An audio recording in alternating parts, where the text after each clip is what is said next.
Good afternoon. Hereby call this workshop to order. This is the October 23rd, 2018 Superintendent's Workshop. At this time, I recognize Dr. Rendell to present the workshop. Thank you, Mr. Chair. I want to thank the board members for attending today, members of the public that are here in attendance and watching on live stream. The purpose of the workshop is to share information. We have two workshop topics today that we're going to cover. One is the safety and security update, and the other is a presentation on Jersey Coast Technical College Phase 2. We'll begin with the safety and security update. The board may recall that as a result of legislation that was passed last spring, we were to conduct safety and security assessments of all of our buildings and schools and other locations and present that information to you by October 31st. We're going to touch on that information briefly. The board actually has access to those reports on a secure site. That is information that we don't necessarily want to share with the general public. But we will talk about that process and a few of the general trends that we saw through those inspections. And then we'll also bring you up to speed on some other measures of safety and security that we've engaged in since last February, but also throughout the past several years, such as the single point of entry work and that kind of thing. So I'm going to turn it over to Mr. Teskey, who's our Assistant Superintendent for Operations, but also our designated Safety and Security Officer, and he has a team. He's going to take us through some presentations. Mr. Teskey. Yes, sir. Thank you. Good afternoon, board members, Chairman Frost, Dr. Rendell. Thank you for having us here. We have operations has assembled to present to you recommendations and findings that we've gathered since the spring. I would just like to remind the board and the public that these findings we will try and keep generic and not specific in nature, just for the protection of individual school safety plans and doctrine.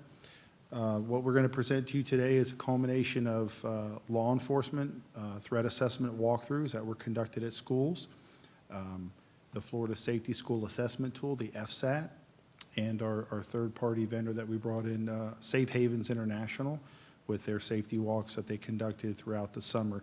So our findings and recommendations will be a culmination of those three groups of information. So just want to present who's going to be speaking with you today: myself, Mr. Robert Michael, Nick Westenberger, Director of Facilities, Mr. Bender, Technology Services, Mrs. Idolette, the Director of Transportation, and as resources, if needed to come to the table, Mr. Darryl Ramol, Pete Coatman, and our two SRO officers will be here present as well, too. Here's our agenda for this afternoon.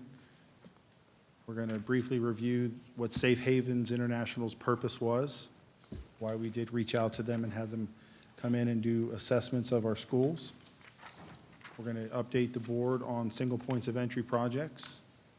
We're also going to update the board on RAVE and Mutual Link, the mass notification system. Mrs. Idolette will share with us her training that TSA has provided to the Transportation Department since last year.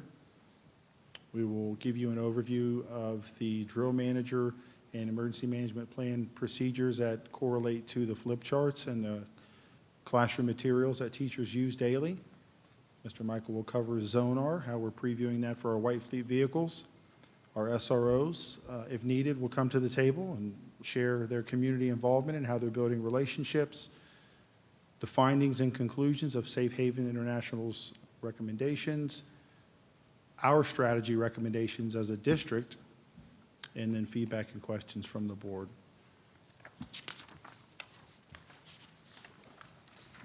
So we'll begin with Safe Havens International, formed in 2000. It's the world's leading nonprofit school safety center dedicated to assisting schools and their community partners in creating a safer world for children and those who dedicate their lives to educating them. They work in all 50 states. The analysts have conducted over 6,000 public, private, and independent charter school and site security assessments.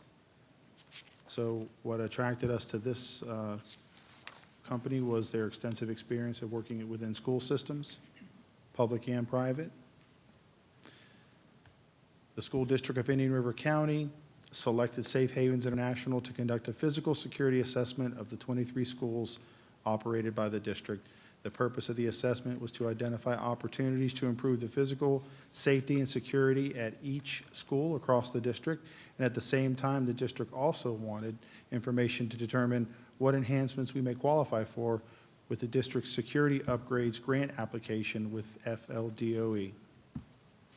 I would also like to share that Safe Havens also utilized the FSAT data that each school provided and law enforcement feedback from the individual walkthroughs during their walks and for their recommendations. So that happened in three parts: an off-site, on-site, and then an overall district evaluation. Off-site evaluations happened before they actually arrived. Each director was required to submit different pieces to Safe Havens so they could begin their investigation and auditing of our products beforehand. That involved our EMP manual, prevention and mitigation materials, preparedness, response, recovery procedures, any documents relating to safety or emergency preparedness that would be distributed to staff, teachers, or the public, any guides or procedures or manuals that related to student threat evaluation, bullying and suicide prevention, so they also covered the mental health aspect of the school district as well too, not just the physical security. Any written policies on student behavior or discipline, student discipline action data, crime statistics, and any results of surveys which included questioning for safety of students and parents. Of course, the code of conduct was also submitted to them for background information. Then they moved into the on-site evaluation, which were appointments at each school where the principal or assistant principal and the SRO had to be on site with them. School-level assessments utilized the Safe Havens International Comprehensive School Climate, Culture, Safety, Security, and Emergency Preparedness web-based assessment tool utilized to access or utilized when accessing thousands of schools around the nation and abroad. The analysts visited the schools for 6 to 8 hours, depending on the size of the school, and during school hours to perform the audit. Some of our schools conducted summer school, so they had the luxury of having students and traffic patterns and buses on campus, but that wasn't the case for all of our schools during the summer. Specifically, the audit at each school site included the assessment of their physical security layout. This is a continuation of the on-site evaluation. These were trends, themes, characteristics that Safe Havens International analysts looked for, but were not limited to. I'll give you a moment to look at those if you have any specific questions on any of those. Traffic patterns, perimeter security, fencing. Yes, ma'am? You're recognized. Thank you. So you said that this was conducted during the summer? Yes, ma'am. Some schools did have summer school? Yes. Can you talk a little bit about the advantage of having students on the campus versus not? And then was there any thought to having them come back at some point if there is an advantage to having students on the campus? Yes, ma'am. Safe Havens could return if we purchased that and if we contracted back with them. They would come back for on-site during school hours to assess student access, traffic, buses. We did not have to bring them back for these particular schools because they did have students there. The benefit there was to see flows, signing in procedures, how teachers moved about the campus with students, of course, your parking lots. So I guess my question was, because they saw some of those routines and procedures in place at schools, did that give them a better idea of how things happen at our other schools where there wouldn't Yes, be a ma'am. concern, there wouldn't be a need? Yes, they did document in their report that when some schools have the same physical layout, patterns are repeated.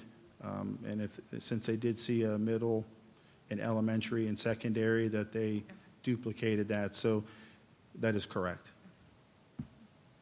Mr. Chair. Yes, you're recognized. When we were beginning our discussions with Safe Havens, we talked about the fact that they would only be able to get here in time in the summer to complete this assessment, so we knew most of our buildings wouldn't be occupied. They've been doing this for a long time with a lot of schools all over the country. They were not at all concerned about the fact that they would be visiting campuses that weren't occupied.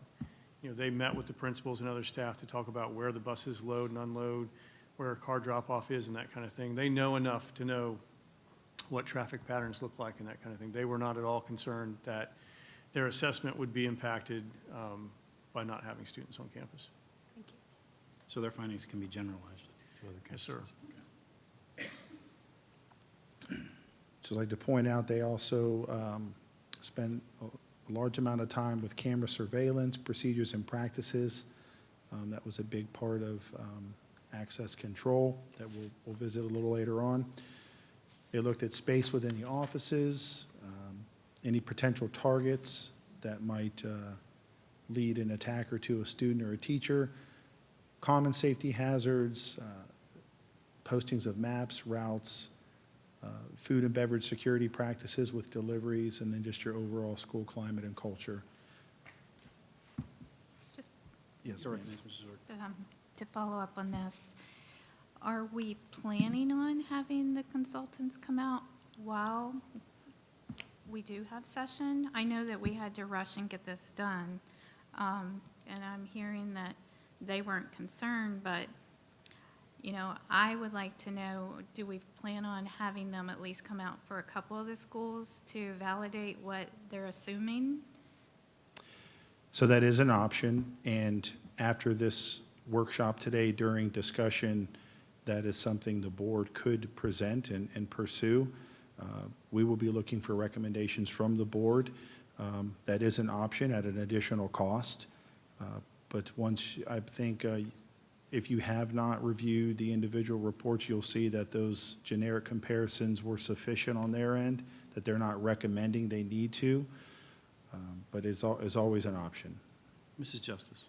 Well, I just wanted to say, I think from what I've heard, and I've reviewed some of them, it wasn't an assumption, and in fact was exact traffic patterns of students on the campus, exactly where things are unloaded, and so there wasn't any assumption as to what would happen. There was a complete and thorough description of exactly how the school functions on a day-to-day basis. Yes, ma'am. When they did speak with Ms. Idolette, she provided that information to them as far as schedules, drop-offs, and pickups. Many of our schools have the same layout and pattern, so those could be duplicated as far as findings.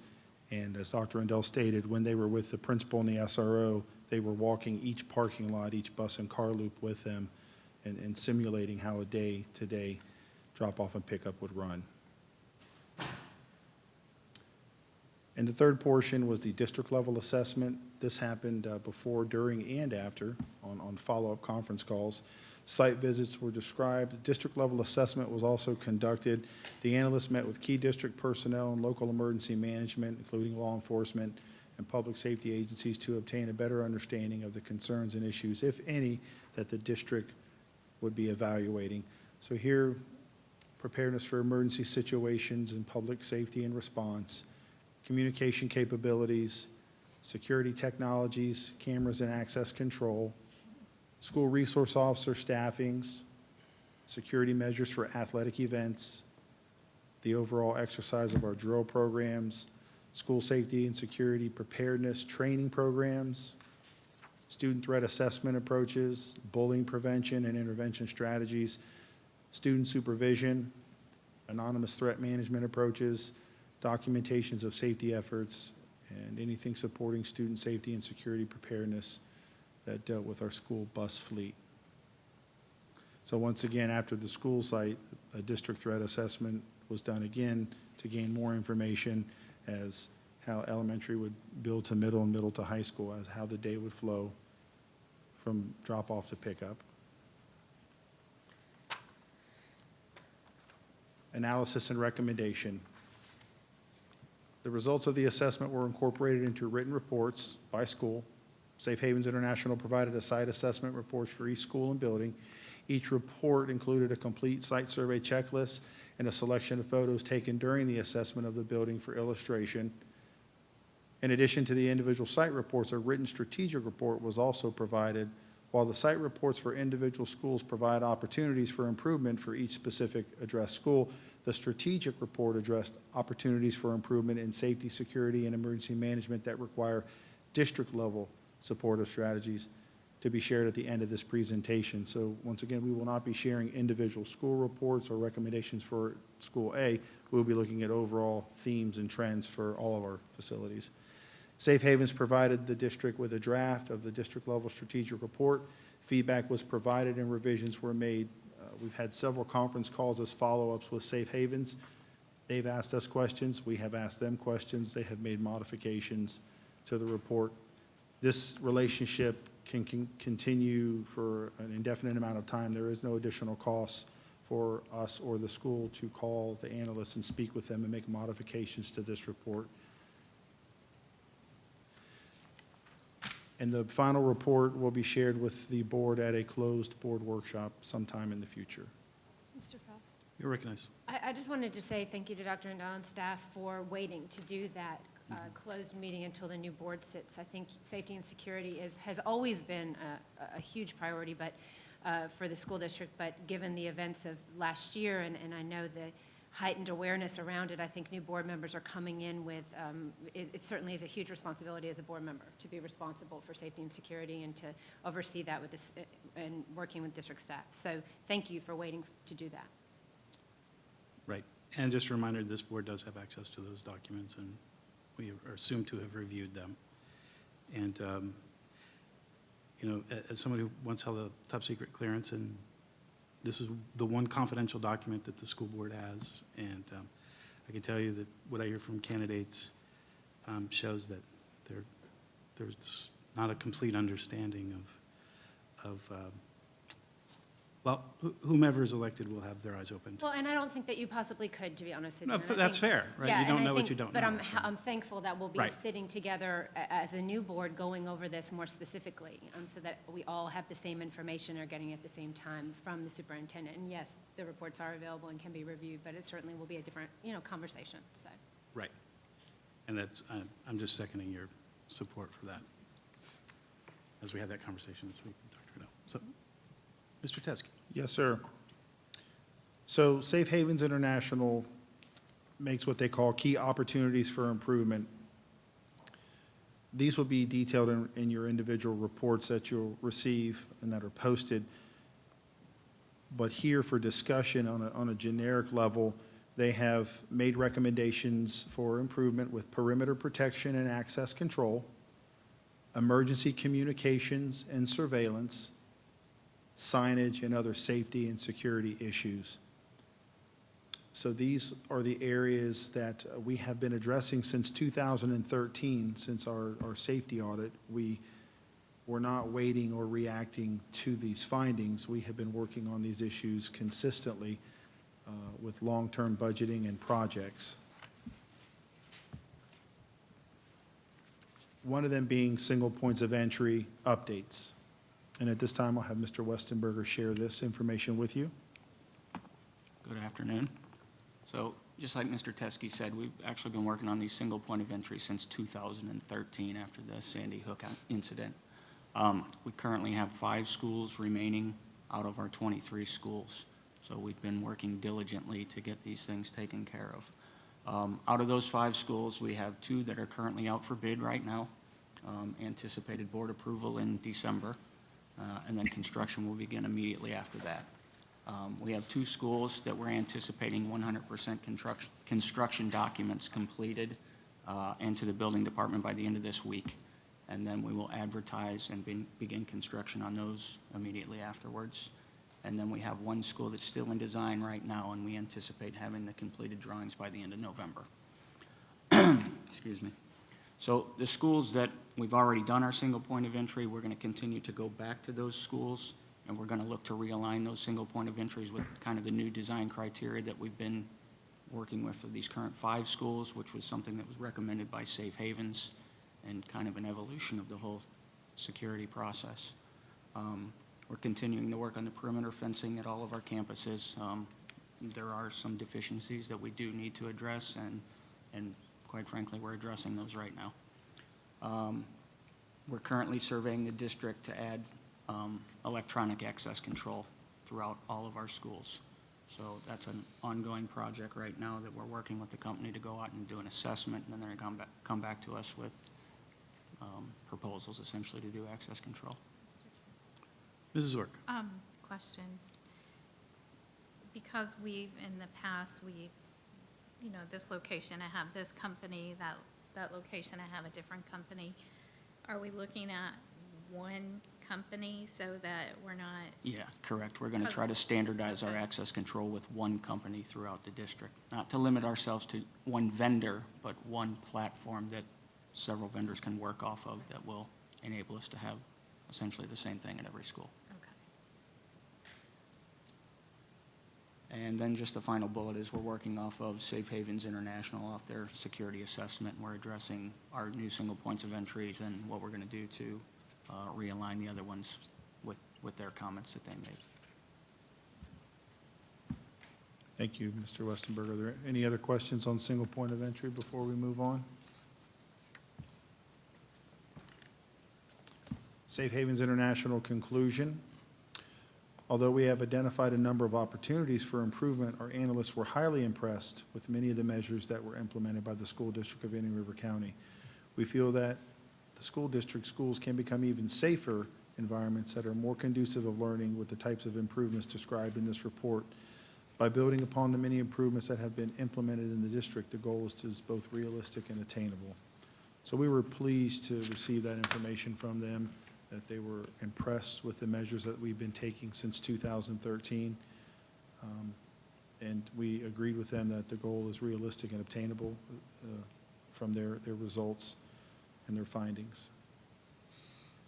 At this time, we'd like to share with you a technology tool.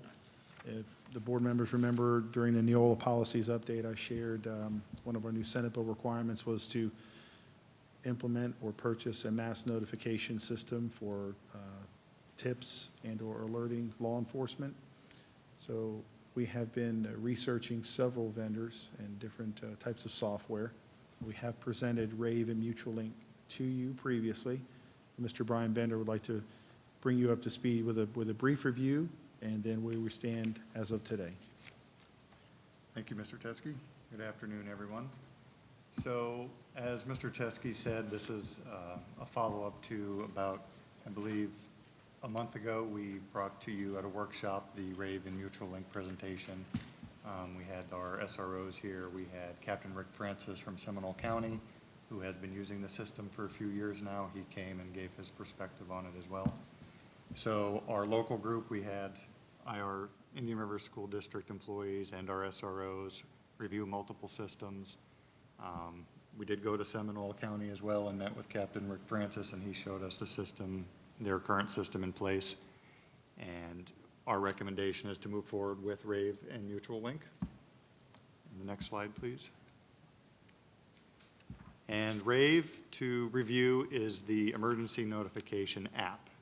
So that is the app that has the dreaded active shooter button, but it also has EMS, fire. There's other lower priority buttons, and they can all be configured individually to contact the appropriate people based on that button. So there's also a sixth button that's kind of difficult to see on here, but it's called a staff assist button. So that gives the schools the ability to, if a teacher has an issue in a classroom or something, a student's having an issue, they can hit that staff assist button, and then those notifications will go out only to whomever is defined for those particular notifications. If you hit the emergency ones, it'll automatically contact 911 as well. It'll call 911 on your phone automatically, so you don't have to initiate that call. And I believe we're on the next one, please. Thank you. That's the Rave portion of it. The Mutual Link portion is the interoperability platform. That's the platform that allows for the intercommunications of dissimilar systems. So if you had a different radio system than one of the local law enforcement agencies, or the sheriff's department had a different communication system than Vero Beach Police Department, by integrating all of those through the Mutual Link platform, you would be able to have an incident command module that allows them all to communicate. The other thing it does is it will tie to our camera systems at the schools.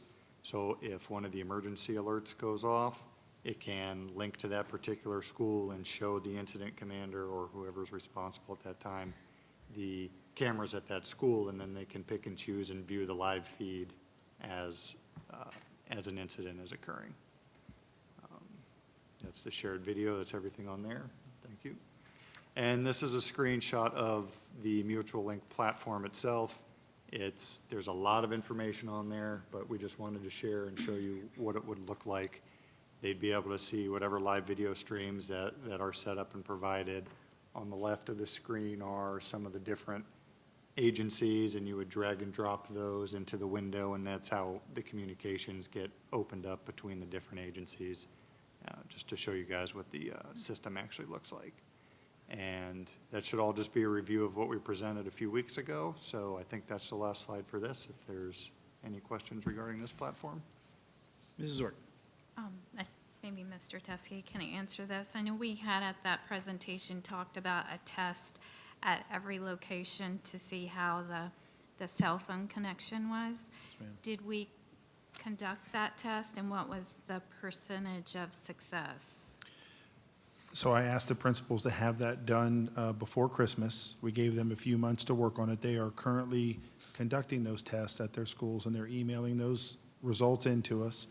But I think Mr. Bender can help answer that with how it will connect to Wi-Fi if that doesn't work. That would probably help answer that. Correct. So if it's all based on personal cell phones, right? That's what makes the app so powerful, is getting it out to everybody. So we did talk to Seminole County to see how they've configured their Wi-Fi to allow for that. We've talked to my networking guys here. There are some authentication changes that we'll have to do that will allow for automatic connection. It's a different type of technology that we already have the platform built for, and we'll be migrating towards that.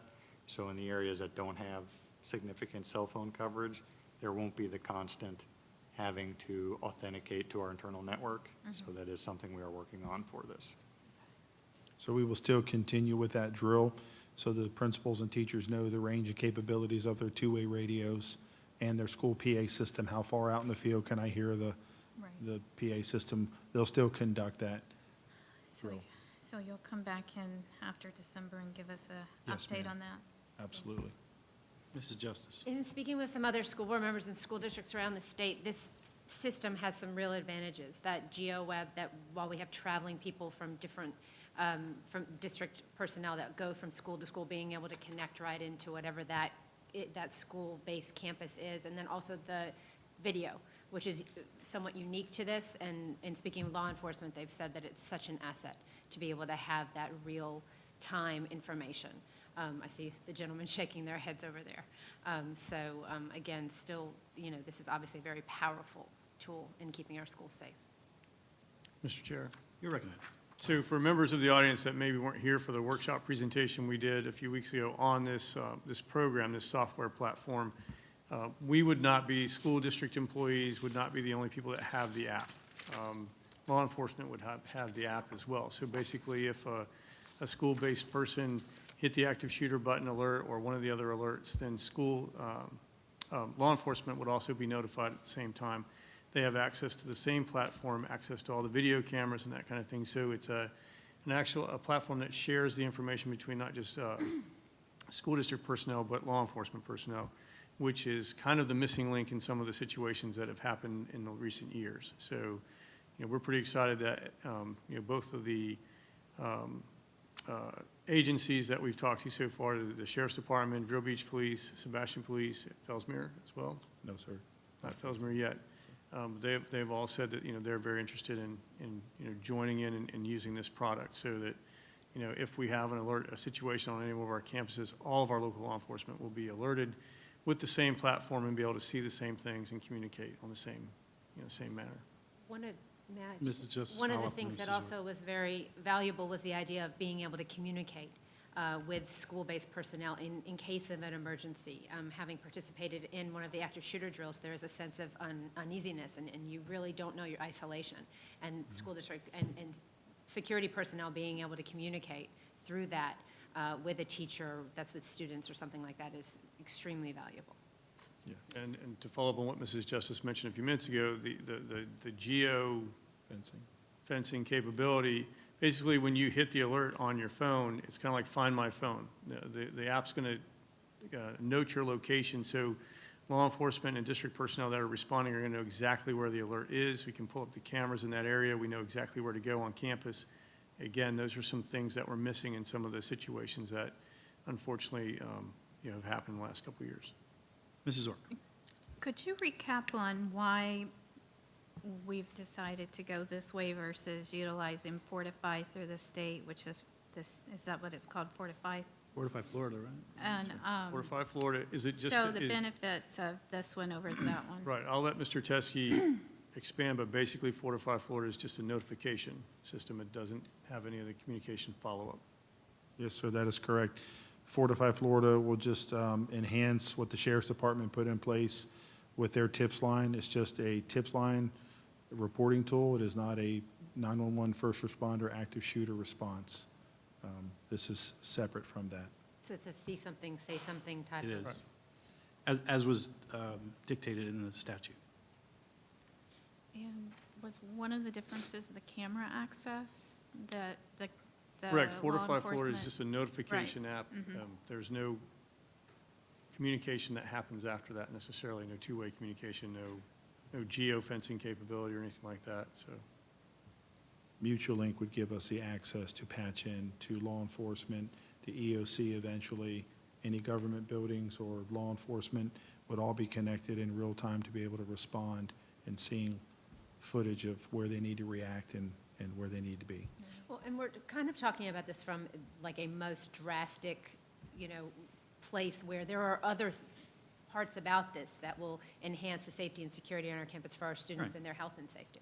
That's actually a really good point because, when Mr. Bender was showing the app, the screen that has the app, there are other buttons on there besides the active shooter button. And so, the other icons can be used on a daily basis for, non-life-threatening emergencies in classroom situations and a call to the office for help and all that kind of thing. And talking with Seminole County, they've used the app for a couple of years, and that's, they use the app to communicate with the front office for issues more so than the old radio or the PA system. That's how they communicate on campuses, using the app. Or even like a medical situation? Correct. Yes. Yeah, and I guess I recall from the workshop data that was like help with a student or things like that were the number one. Right. It was like, 80 to 1 or something. Correct. They've had this in place for a couple of years, and they've never used the big red button, but the other ones are used pretty often, and they get the weekly reports on utilization. Right, and it replaces the old intercoms and, Right. those types of things. So, I'd just like to share as a reminder, if we don't like to think about an active shooter event, but if something happened in, let's say, the south part of the county, St. Lucie County will and is required to respond. So Mutual Link, if we are connected with our neighboring counties, will allow them access. More than likely, St. Lucie County would be responding to, let's say, an IRA or an Oslo before possibly our sheriff's department, depending on if they're involved in something. And then if you have Pelican Island, Sebastian, Fellsmere, you would have Brevard County responding. So these things will interlink with other counties as long as we grant them the permission to be able to talk with other counties and get live feeds to law enforcement. Because in the event that happens, everyone from the state police to the FBI, to everyone will be reporting to that school, which we hate to think about, but it's the reality. Just, I appreciate all the staff time in researching this, because what I've looked up, it seems like it's the best of the best that's out there. And so I appreciate the time and effort that you put into this, because this is just a fantastic that you brought this to us. So thank you. So if there's no further questions on RAVE or Mutual Link, we'll move into how safety and security is practiced daily with our transportation professionals and our transportation department. So Mrs. Idolette, the director, will talk us through her presentation. Thank you, Mr. Teskey, and good afternoon to everyone seated. Of course, transportation of our students daily to and from school is our priority, so safety first is safety always. I want to begin by talking to you about some of the safety features available on each school bus. Lap belts are available for every student. We do encourage our students to buckle up during transport. We also are required to have students assigned to a seat in which every driver has to submit a seating chart, and students have to sit according to that seat for accountability purposes. Our camera system is available on every school bus, so we have 4 cameras that are positioned within the buses at different angles, to be able to support some of the investigations to any concerns that are brought to our attention. Also, we have zonar tracking system on every bus for real-time location, which is updated every 60 seconds. So the graphic that is shown on this particular slide shows the geofencing of every school site and the bus location in relation to it. So we're able to utilize this data to actually know how many buses we have on the road at a particular time and where they are situated at each moment. In regards to instant signals, we do have two-way radio communication, so drivers are able to communicate with base, and base is able to communicate with drivers at any point where we need to communicate. But in addition to that, we have a panic button that's located on our communication device, which is an instant 911 signal to our sheriff's department, in which they respond immediately. In regards to bus stop safety, we do provide transportation for all of our students outside of a 2-mile walking distance from the school. However, we know that we have some areas that we would classify as hazardous. So if there are no safe walkways or sidewalks are not provided, we do have courtesy stops to be able to get those students to school safely. Routing, we take into account the side of the road that the students must exit. So the majority of our routes do allow for students to exit on the side of their residence when we can versus crossing the major roadways. State law prohibits sexual predators and offenders who are on conditional release from living within 1,000 feet of a school bus stop. So we do actively pull down the list from the sheriff's department.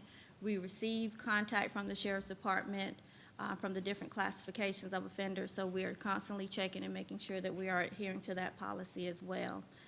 We do understand that there may be some safety concerns that may arise with the stop location, or we've gotten calls where there are some concerns at the stop, maybe a particular vehicle that's passing at a certain time, or whatever it may be. We do encourage our community members, our employees, anyone who hear about a safety concern to contact us directly, because we do take all those matters seriously, and we work to make sure that each one of those are addressed. Mrs. Justice. In the case that you do pull up the sexual predator offender list and someone has moved into 1,000 feet of a bus stop, what happens at that point? Is the onus on the school district to change the bus stop or the state to enforce the law? So we work within our power to change the stop. That's what we do. We work within our power to change the stop because we know it's more difficult to do anything within our power other than change the stop. So we've had instances where we've created a stop prior to a stop, just so the student wouldn't have to pass the home. So we do whatever we can within our power to just make sure the student is as safe as possible. The Transportation Security Administration has created a program and made connections with transit agencies as well as school districts, and we've partnered with them over the past few years. They've been a great help with us when it comes to professional development. You can see some of the topics that we've already covered within our department: general security awareness, just, increasing awareness of drivers as they're approaching their perimeters in schools, being able to identify suspicious activity or persons in the area, knowing who and when and how to report those particular activities. Behavior detection for school bus drivers, where they begin to know who their students are, creating baselines for their behaviors, and then when they begin to act outside of their normal baseline behavior, making sure that we're having conversations and bringing those to the attentions of the education professionals to be able to address whatever concerns may be. We had FBI agents come in to conduct a human trafficking professional development. We know that this is becoming a terrible trend, unfortunately, in our society today. So drivers have received information on look-fors, how they can kind of look for some signs or symptoms that could possibly relate to that topic. We've had classroom-based active shooter awareness, where we reviewed different scenarios and different options that could be taken. And I think what's been most eye-opening for my department is the CETA activities, and that's security through assessments. So this is activities that are actually conducted on school buses, on school bus perimeters, where we have activities that increase the awareness, the observation levels during pre-trip inspections, during the perimeter checks and where we create a baseline again. And then we have different phases of the assessment that we go through. So Transportation Security Administration has brought down 3 different teams. We've had members from the Washington DC area, Tampa area, Orlando, Jacksonville. We've had 3 separate teams come down to work with us on those security assessments through activities. And so we're going to continue to do that on an ongoing measure just to make sure that the awareness is where it needs to be at all times. Mrs. Justice. Thank you. In the case that a bus driver notices a change in student behavior, or sees some type of a sign of, irritability or panic or a change in dress, what is the protocol for that? How is that handled? So they come to me specifically because I'm a former school principal, and they know that I have the contacts with the resource specialist and the behavioral specialist. So when they're unsure about something, they come to me. If it's an immediate concern, then they step off the bus and they speak to an administrator about it, whoever personnel are in the bus loop. But primarily, they bring it back to me, and we have discussions, and we contact the schools, and we make sure that, the team is in fact aware of what the bus drivers are noticing, so they can follow up in their meetings to make sure that it's addressed. I have one more question.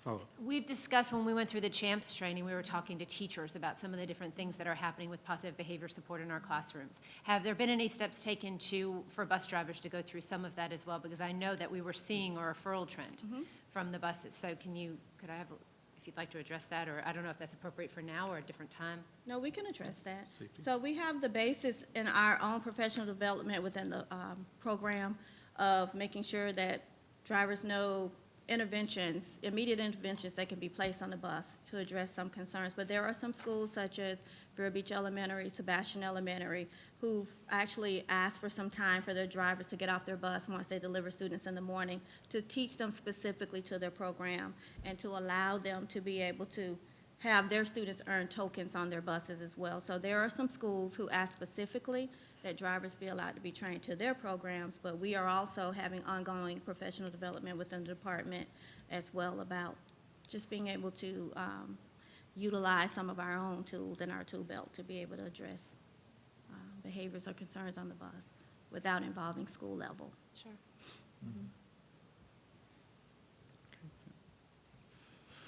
If there are no further questions on transportation, we'll move on to the next portion of our presentation that deals with some of the documents that are used daily within the emergency management plan.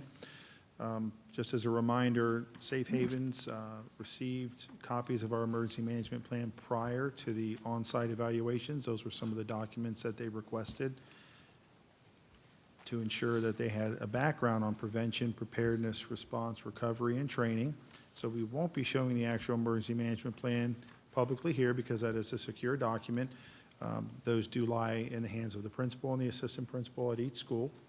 And they are updated from the district threat assessment team, and the school can update them annually. Some of the artifacts they can write on, erase, and make copies on, that type of thing. They're reusable artifacts within the plan. We just want to touch base on the emergency color codes. This was a big part with the evaluation that took place. Code red lockdowns, code yellow modified lockdowns, our code blues for weather, and our code greens, which are all clear. Once again, this is updated annually to meet current safety needs. On the left, you'll see a poster, placard, that you've probably seen and you should see in every classroom in the district. And you'll see the flip chart to the right. In years past, teachers may carry one or the other outside with them during a drill. Now you may see them on a clipboard. You may see them posted near the door.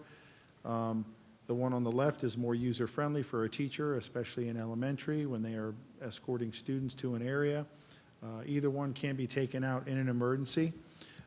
This was reviewed from Safe Havens and updated this past year. They were delivered in, I'd say, late August, early September to each school. We met the timeline. We asked the principals to conduct their first code red active shooter before the fall. So for August and September, they were working on their code yellows and their normal fire drills. So we stayed within compliance. The old documents were picked up and they have been brought back to our building. So all of our classrooms should be at 100% now with the new updated placards and flip charts. Mrs. Zork, you had a question earlier about how we will ensure schools are conducting the communications test within their schools. So this is Drill Manager. This is the dashboard on how we actually do that. And a lot of things we're not going to show because they're put in comment sections, but this is a snapshot of how Mr. Coatman and his department ensure we are tracking and verifying compliance with code drills, evacuation, active shooter, reds, yellows, and severe weather. Everything that's up here has already happened, so we're not giving any future dates away. These have all happened this year, but this is by school, and it's checked quarterly. So Mr. Coatman works with the operations department, and then we push out new information at principals meetings to schools that may be moving too fast or may be moving too slow. Schools are at different levels based upon their experience, their size, the experience of their SROs. There's a lot of factors that one school may be moving a little quicker than the other. So this is Drill Manager dashboard. And do you have any questions on that? Any further questions? So I understand what green probably means that it's completed. What's the orange and then the white? Mr. Coatman, would you like to? Mr. Bender, would you mind allowing Mr. Coatman to use that mic? Thank you.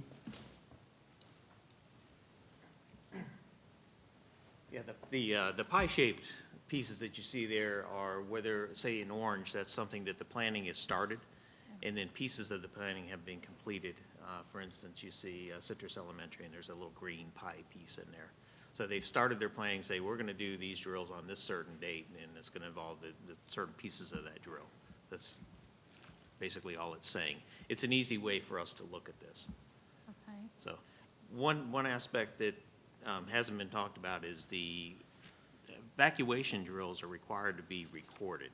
That's in the statute. With the change from Senate Bill this past spring, they've added active shooter, code red, those kind of drills that are required to be recorded. So when I bring you the fire inspection reports every year in June, on that report, it states that the fire drills have been done, and that's required by the fire marshal's office.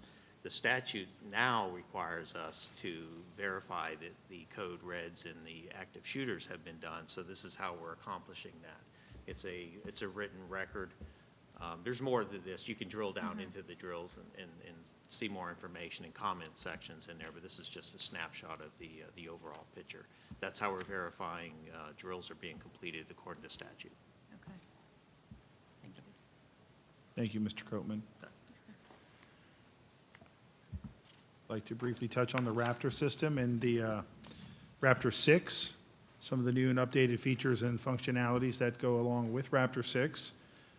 Just as a review, Raptor is a visitor registration system that enhances school security by reading driver's licenses, comparing the information in a sexual offender database.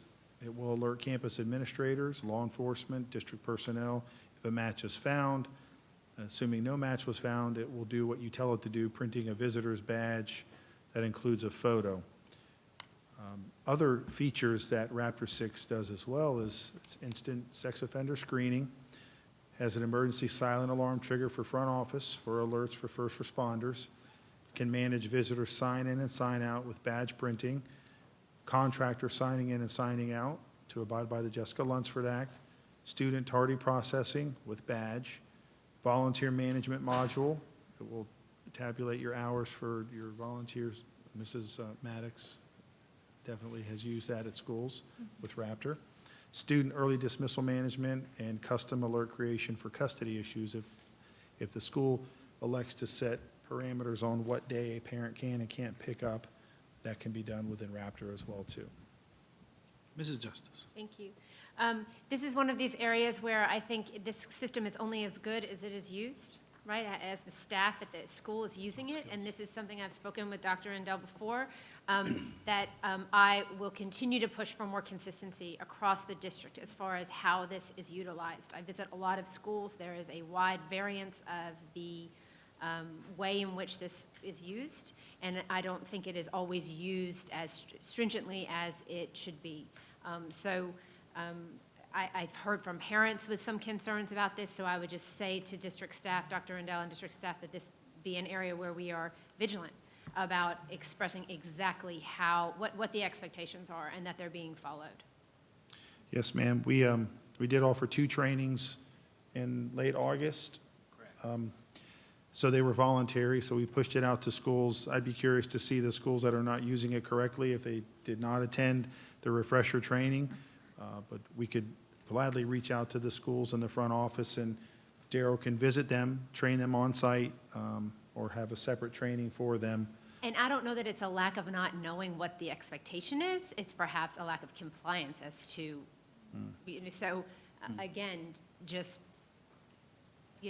I understand once the license is put through, you don't need to swipe the license every time, right? Because it checks every time, once you log in, it automatically checks the sex offender list and all of those things. But just making sure that every person that is going into that school has either had their license run or has a visitor badge on through the Raptor system is so extremely important. Yes, the individual school reports that we will share with the principals when we go to visit them, one of those areas is front office management. And that is where they receive a review of their placement of their Raptor systems, their kiosks, any of those types of systems. So I'd be curious to see if they've been cited per se on not having it set up correctly, not allowing access to parents, or letting parents have more of a walkway through and not even look at it. That is something that we will visit with them individually and say, we may need to move this kiosk over right here. So we will be doing that between now and December when we visit the schools. Mrs. Zork. I was going to ask this question at the end, but it kind of goes with this section here. It was recently brought to my attention, and you can clarify this and explain it, but is it a district policy, or only at some of the campuses, parents are no longer allowed to walk their student into their classroom in the morning without having a preset conference with the teacher, or? No, ma'am, it is not a district policy. It's Okay. a site-based administrator procedure. Schools start at different hours. Some have pre-K, Head Start, some have different times. They have worked out with their SRO to be at a gate or at a fence or have someone with a radio for the extended day program in the morning. Everyone is working a little differently, but it is not a district policy that they can't walk their child to class. If it is not allowed, it's a school-based procedure that the principal has put in place. Okay, so I appreciate you clarifying that, because it was explained to me that it was a district policy, and I wasn't familiar with the policy, so I just, I appreciate that. Yes, ma'am. Some schools have kids come in for tutoring. We're back to access control, locking doors, being visible on campus, your SRO walking. We did those individual threat assessment walkthroughs with the principals this summer.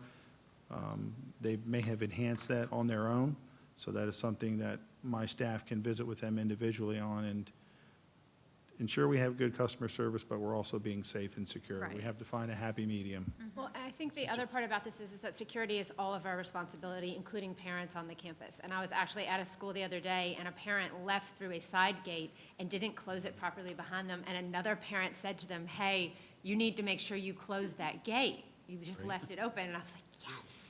So it's all of our responsibility. So parents have to also, the onus is on us as a parent to go in, to make sure we sign in, we get the sticker, we hold other people accountable for that, and then we sign out when we leave. So that, district staff can know who's on that campus at any given time. Agreed. Yes, everyone's responsibility. We're looking at purchasing additional capabilities for Raptor 6. There's a reunification tool that can be purchased. We're looking at budgets right now where Raptor can remotely take attendance and roll for a teacher if they have to evacuate campus in an emergency. The reunification software piece to that is we could have someone here at the district office actually taking roll in attendance for a school by class, by teacher, just using the Raptor 6 reunification tool system, thereby linking parents up at the site to hand them off to them or law enforcement. So there are we're going to keep stretching Raptor to ensure safety and compliance. We're going to now talk about web-based fleet management and the benefits of Zonar. I know Mrs. Idaletta shared with you how she's using it in transportation with buses. Mr. Michael would like to share with you some things we're previewing and looking at for Zonar within physical plant. Great. Good afternoon.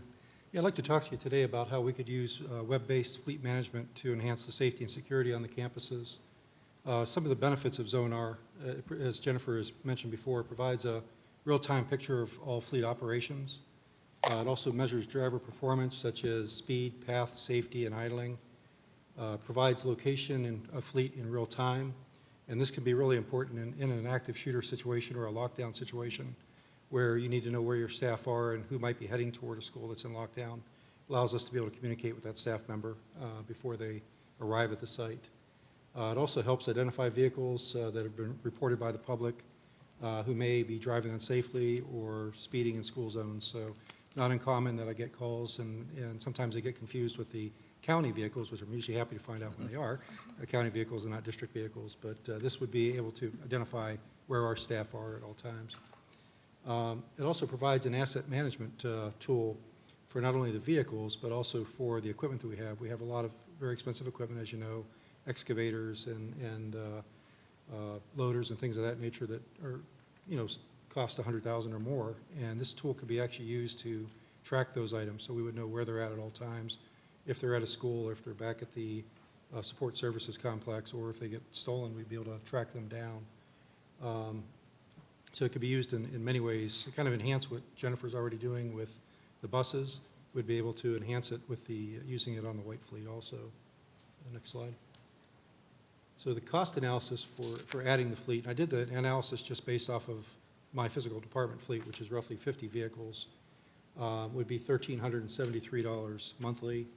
It's a one-time setup cost of $3,750, so the year one cost is roughly $20,231.40 for the physical plant fleet. After that, your year two cost and cost going forward would be $16,481 annually. Checked before it came to the meeting with our property records department to find out how many white fleet vehicles we have district-wide if we wanted to actually roll this out to the entire fleet.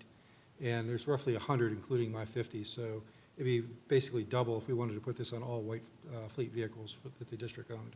So we'd be looking somewhere around $32,000 annually. Mrs. Justice. Has this been an area of significant loss that has been identified, or Dr. Rendell? I don't think it's been an area of significant loss. I think it's an area that Mr. Michael has identified where we can be more efficient and, keep track of where all our employees are at all times. The heavy equipment, that is a loss prevention tool, or at least a loss reclamation tool. If we could identify if something is stolen, a large piece of equipment or something, we could track it down and get it back, that kind of thing. So it's a preventative measure more than anything else. Correct. Also, time theft. Yep.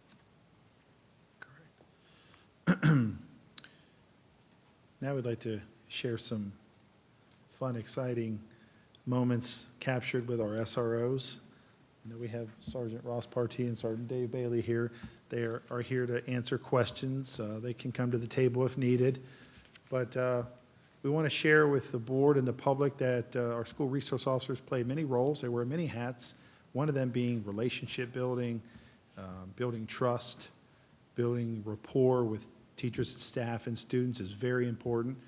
So here we have Deputy Snowhill teaching crime scene techniques to students at Vero Beach High School in the biotech program. And that's actually my daughter in that picture. She's one of the children who does not have a blue dot over her face, because she is allowed to be in the picture. But she really enjoyed this program when Deputy Snowhill came in and covered fingerprinting with them. And then, of course, we have Deputy May, one of our longtime DARE officers, one of our favorites here, instructing students at Indian River Academy. Pushing into the classrooms is a big part of their day as well, too. If time permits and schedules permit, they're encouraged to do that and go in and introduce themselves and do certain crime prevention talks with the students. Just a background on our SROs. They've existed in Indian River County since 1986. And since inception, the primary function of the SROs is to protect the students, faculty, and visitors. They're also charged with educating students about the role of law enforcement in the community and schools. This is done through the Know the Law presentation that is given to middle schools and high schools. SROs in elementary schools are instructed to spend time building relationships and mentoring students to aid in crime prevention. And they also partner with Crime Stoppers, a program that promotes it within our high schools and community. Mrs. Justice. Thank you. Well, I think this is all lovely, and I love the fact that school resource officers are on campus and kids are getting to know police officers and all of those things and creating relationships. The first and foremost job is safety and security and awareness. So some of the questions that I've had from parents is, are the school resource officers, how are we making sure that they are, that is the primary concern and that they're not in a classroom or somehow otherwise engaged? Is that taking away from what the intended position of that person is at the school? Sergeant Partee? I mean, that's a question for Dr. Rendell, really. I mean, if Sergeant Partee wants to speak to it, that's, I've had parents that ask me, they say, well, this is really great that, they're reading a book in a classroom, but what I really want is for them to be, So patrolling the campus and ready for anything, so that's the question. I've been asked that question, and I do remind parents or in the community that our SOs are not security guards. They are not stationary. They're not positioned just in the office. They are required to walk the campus, walk the parking lots. They are required to alter their schedules, push into different wings, push into different classrooms. They don't want to present a pattern. That's a safety and security issue. But they're a cut above a security guard where we just don't want someone standing at the front counter checking IDs. So they're not just out there as a crossing guard, or they're not just on parking lot duty. They wear many hats and are supposed to vary their schedule and their job description daily just for that purpose. So I would add that, safety and security is their number one priority. We are very fortunate to have local law enforcement agencies that want to partner with us and put a school resource deputy or school resource officer on our campuses instead of an armed security guard or something like that. They have the latest training, and they're always up to speed on the latest training and techniques, latest equipment. In the summer, they train to make sure they're ready for whatever may happen.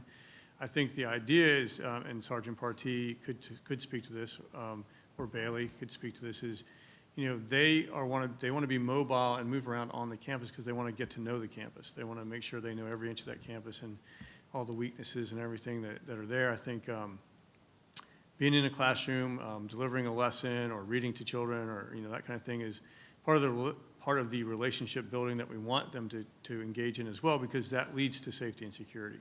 The students feel that there's someone they can come and talk to if there's an issue, a tip that can be provided, that kind of thing. But, no doubt that they know that their number one job is safety and security. They have, an armed, they have a weapon on their hip with live bullets and that kind of thing. They're sworn law enforcement officers, so they know that's their number one priority.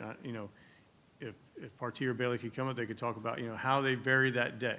What they might do during, the course of a day, and, they can go right over there. There's a spot right over there. There's a spot right over there.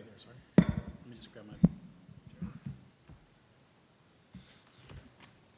Good afternoon. Just to build on what Dr. Rendell said, part of one of the reasons why we like to build those relationships, specifically in the middle and high schools, is because the mental health aspect and getting to know those students in that regard is also really important to keeping the schools safe, so we can keep, we get to know the kids, so we know who we need to keep an eye on. They know, it's been said several times, and it's instructed. They got a little manual. They know that safety and security is number one. Relationships and all the other stuff comes after that. Thank you, Sergeant Partee. Here we just have another example of getting to know kids. Here it looks like we're serving lunch, and we are. We're building relationships, but we're also in a common area. We're in an area where there's 200 to 300 students at one time, and embedding yourself within the school and the culture allows you to make assessments and sit back and watch. So rather than be in one area with a few students, I'm in an area with several hundred. So this is a great use of time with multitasking. And here we're in the media center doing the same type of thing, with large groups of students making rounds, going in, just giving a simple high five as a way to build relationship and build trust. And this is, of course, in our North County with Sebastian. So we have reached the point in the presentation where we, as the district staff, are making recommendations to the board on where we see we need to focus, spend time, resources, and budget in these items. Now, these are not all of them, they're not set in stone. We, of course, want the board's recommendation. These are not limited to. But number one is just simply locking doors. So we always ask ourselves, what can we do as a district that doesn't cost anything? What can we do that has no cost attached to it that can make everyone safer? Altering schedules, being more visible. Very simple one is locking doors. We have to change the mindset of all of our staff that the world isn't a safe place anymore, that we have to start doing everything, like Mrs. Justice said, closing a gate. It's as simple as see something, say something, and a parent closing a gate. That supports locking doors and changing mindsets, and that comes with training with our district staff and our teachers. Implementing and establishing Fortify Florida. So we have implemented and we have established, and we are tracking by school, by principal, by assistant principal, and by SRO who does and does not have access. I'd like to tell you we are at 100%. We're very close. We were working on that again this morning. There just seems to be a few glitches up at the state level with allowing access, but I'm very confident by the end of the week, all of our schools, principals, assistant principals, and SROs will be on Fortify Florida to be able to receive and send through that tip line. Utilize and monitor the Sheriff's Department tip line. So I was granted access through the Sheriff's Department tip line. During holidays and the summers, I'll be able to receive tips as well as with the Sheriff's Department. I believe, was that Mrs. Ork that asked about that at our last meeting, that you said the real-time, having a real-time, was it Dale, that said that? So, and I know you followed up with board members after that to say that that request had put in. I'm happy to see that that's moved forward. Yes. Just another tool and another opportunity as a strategy. So things that don't cost anything. Those are things that have no cost affected to them. Continue to complete single point of entry projects. Continue to upgrade our emergency radio communication system, along with working with ESF1. Mrs. Idolette and I serve as ESF1 at the county level during the Emergency Operations Center. So we monthly have communications tests as well as drills that she and I attend. Mr. Michael has also attended mass casualty drills. We have radiological exercises. So those trainings are at no cost to us. Those trainings are provided via the county webinars that we all attend. Partner with MutualLink and Rave. We'd like to continue moving forward with that process. We received updated costs yesterday from them. Establish a district threat assessment team. That has been done. We have had our first meeting. Our second meeting will be coming up in December. That district threat assessment team also is made up of mental health experts. It's not just physical security. I work with Dr. Lillian Martinez-Torres on that and Dr. Jacobs, as well as many other mental health experts within our district. During that meeting, we cover many areas on our agenda. Ensure school safety teams are meeting monthly. So we've been pushing that very hard since last year. Monitor drill manager monthly. That is being done to ensure we are staying within compliance with drills. We're going to continue to pursue the emergency management reunification system piece that's within Raptor 6 that I had mentioned. We're going to continue to research and implement technology such as access control systems that Mr. Westenberger shared. And we're going to continue to develop and modify capital budgets that utilize long-term safety strategies and solutions. So everything can't be fixed immediately. We have to budget and plan for long-term safety within our 5-year plan. Mrs. Justice. One of the things, Dr. Rendell, that someone brought up at our, at the recent family and community engagement sessions was empowering students with their own safety on school campuses. And they asked if there were any meetings or different things going on for students at their school sites to talk about safety. And I think we had talked about it a little bit before at one of our workshops. Has that been incorporated into any of the student council or at the school level? Are students talking more about safety? And has there been some thought to a school-based student safety team at each campus? So I don't know that there's been a thought of having a student team created at each school. I know that some of the schools have a student on their school safety team to get the student perspective when they're making decisions about, you know, how they might do things differently at their individual school in reaction to different plans. We do have the Student Advisory Council that I meet with. Those are middle school and high school students I meet with about every 6 weeks. I meet with them, I believe, next week is my next meeting, and we do have safety and security on the agenda is what we're going to discuss. But as far as having the students involved in safety teams or having their own safety teams, that has not been anything that we've put together. Would it be considered from the district perspective to strongly encourage, you say some schools, from the district perspective, I think it's probably beneficial to have the students' perspective on the safety team, the school-based safety team. You know, seeing the world from that level and is an interesting, and we talk about mental health too. So is that something that the district could encourage in the future? Yeah, I'll have Mr. Teskey review each school safety team's membership and see if there aren't any students on those different school safety teams, and we can meet with the principals and talk about, you know, how beneficial it would be to have a student or two or three or four on their safety team. Thank you. Mrs. Orr. I appreciate that you bring up a good point, because students do have a lot of really good ideas. Do we have at our locations, especially like at our secondary, our middle schools and our high schools, I know we have like a bullying tip box where they can write something down and put in a box. Do we have a tip box for students to write down if they see a safety issue or a security issue, or even a parent might be on campus and see something, so they could just drop it in the box? And, or, you know, a lot of times people don't go to the internet to report it, but they might if there's a box. Right, in I the think, foyer. you know, Mr. Teskey can follow up, or even Sergeant Partee or Sergeant Bailey. You know, we have the Sheriff's County tip line. A lot of the situations that we've encountered in the recent months have been a result of a student or two going to the sheriff's tip line. I'm not sure if they have boxes and you know, places where you can drop a tip in. I know that there is still Crime Stoppers, you know, that is available. That number is in all the, you know, that phone number is advertised in all the secondary schools. And we've had some responses to that type of notification over the last year or two as well.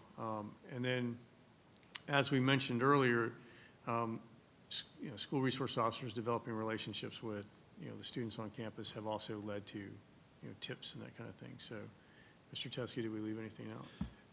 No, sir, you pretty much covered it. Just as a reminder, we pushed out See Something, Say Something, so that was publicly, that was on the website, that was through the Sheriff's Department. So See Something, Say Something could be in many forms. It could be written, could be a phone call, could be Fortify, could be the Sheriff's Department tip line. So we will reiterate, I would ask the principals, if a student wants to see something or say something, how do they do it? I would leave it up to the school. Can I give an example that is a security safety issue for the student that wouldn't necessarily be appropriate to send to the sheriff's office? Is, let's say, my fifth period teacher always leaves their door propped open and it really makes me uncomfortable. You know, that is not something that we would want the student to go report to the sheriff's office, but that is something that should be reported to someone on campus without, you know, so I wish we could have a easier platform for that. So I do know some of our elementary schools have like a suggestion box in their front office. I think it's a great idea. I mean, I think, you know, there's certain leadership stuff that comes out of the district, and I think, you know, strongly suggesting again that there's some type of communication that could be anonymous, something like that is really Students. important. And the other thing I wanted to mention was, One of the things that we've seen, and Dr. Rendell just touched on it, was students have been saying something when they see something, and that has been keeping our schools safer. Are we doing a good job, or are schools doing a good job of reinforcing that we're very happy with that we're not just taking it for granted that it's happening, but that we're telling them they're doing a good job in keeping their schools safe, creating a sense of ownership? Because I mean, it's primarily the high schools we're speaking of. Yes, ma'am, I can speak on that just partially. If they choose to be anonymous, they're anonymous, so we don't know who reported it. But if there is a phone number and we have called and spoken to a live person, law enforcement has gone above and beyond thanking the parents and students for reporting it when it's not anonymous and they haven't blocked their number. I firsthand was involved with all of them this year, but several of them, they did make contact with the parent and student and thank them for reporting. So it just starts with, do we have a contact and can we call them back? And they are required to, and they will. But publicly, in all of our communications about some of the serious incidents we've had this year, we've put in the announcements in the school messenger calls home and in the press releases and everything. It's, praising the students for coming forward and helping keep their learning environment safe, by their action. Thank you. So these are the strategies and activities that we're going to continue to work on this year. And we've reached the portion where we're looking for feedback from the board, any further questions and answers. Just as a reminder to the board and to the public, under Senate Bill 7026, due October 31st, each school safety specialist, myself, is required to ensure that the findings of the report were covered at a publicly posted meeting as today, whether it's a workshop or a meeting, and discussion was allowed. And at that point, I will be drafting a memo once the superintendent approves it and sending it to the Office of Safe Schools as the recommendations and strategies that the board has agreed upon to allow us to pursue, or add anything that you all or we think we have forgotten from the 3 types of assessments that we did. So after today, I will be generating a memorandum to send to the state by October 31st, which will then move us on to the next, on the timeline of course, hopefully receiving grant money from the Office of Safe Schools, that state level money trickling its way down to each district. So this is a requirement for receiving any funds, any type of funds. Mrs. Justice. Was there also a requirement, when we're talking about the mutual link and is it RAVE, that was a requirement as well, having some type of a reporting mechanism? Yes, ma'am. You are required to have a type of reporting tool, and we've met that requirement with Fortify Florida. Okay. Yes. So this is taking it one step further to ensure the safety of our Yes, students? ma'am. Mutual Link will be taking it one step further to allow first responders to be involved immediately. Because as we know, a tip line, there is time. If I don't check my email, if I'm not on my phone, the tip just sits there until someone looks at it. So Mutual Link and RAVE, it's instantaneous. I think statistically, Mr. Benner can correct me, but they're responding before first responders. Their call time is quicker with RAVE and Mutual Link, 50% quicker. So Mrs. Orr. how can we, I know here locked doors change mindset. How can we enforce that where it's, it's not an option. You have to do it. That's a great question, and there's been a lot of conversation both ways about, you'll always have, can't just say teachers, staff, all staff that are just forgetful and they forget at one point in time. But if we consistently find a room that is open, or propped open with door wedges, they are cited when Mr. Coatman and his team go out and do their assessments. So those evaluations can be used. Those are given to the principal. And at that point, if it's repeated, we will be having individual meetings with the principal and assistant principal, and then, of course, bringing the teacher in. But we have encouraged all staff, student services, physical plant, food, nutrition, when you see a door unlocked, lock it. When you see it propped open, take the prop out, throw it away, bring it to us. Everyone has to do their part, and it's just constant reminding and training. Mhm. constantly. And the principals have done a good job with that. After Parkland, we had many meetings with them. We had very serious talks with them. We used to have schools that kept doors open all the time. You know, it used to be a site-based decision. It's not a site-based decision anymore. We've made that mandatory. We've put that in email. We've told them you must keep your doors locked. Mrs. Orr. Is this something that our school resource officers do regularly, go They do. around and check the doors and? Yes, ma'am.